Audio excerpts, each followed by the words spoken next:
It's both, and that's one of the interesting things about this field is, we certainly have ways with technology where we can encourage plasticity, and just to be clear, it's not just with technology that we can do that. As adults, we are all still plastic, and we're not plastic in the same way that our kids are. I watch my kids trying to learn a second language, and it's amazing, and so I feel that very personally. But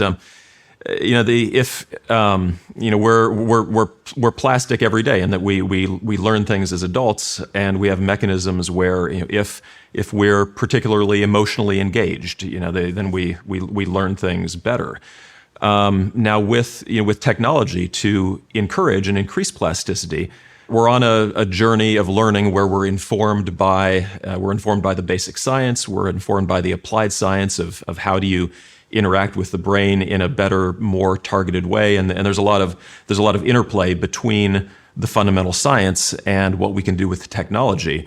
And in general, any kind of neurotechnology or neuromodulation, whether it's on the medical side or the human potential side, it just gets better and better the more we understand about the underlying mechanisms and change things from basic science questions to engineering problems where we understand the science. Yeah, well, I certainly feel your pain on the language acquisition issue. I have started to return to playing piano, and my 17-year-old son also returned, and I can't keep up with him. I mean, he's zooming ahead. He's like 5 pieces in, and I'm still struggling on one before. So there's definitely something going on inside my head that isn't as flexible as I would have hoped it would be. So, John, when we think about critical periods and plasticity, from an evolutionary standpoint, do we have a sense of why it is that the brain is structured in such a way that it goes through these periods? Why is that the route that evolution took? Well, I mean, there are all sorts of arguments. It's a big job to get to being a fertilized egg to a very large, millions of times larger organism.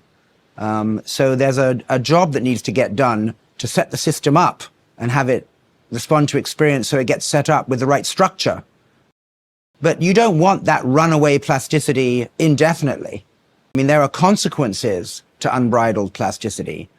With great power comes great responsibility. So you need to have control mechanisms, homeostatic mechanisms in place to keep this in check, right? Now, it would be very nice if you could go in and manipulate these negative feedback loops, these homeostatic control mechanisms, so we could open up under controlled conditions.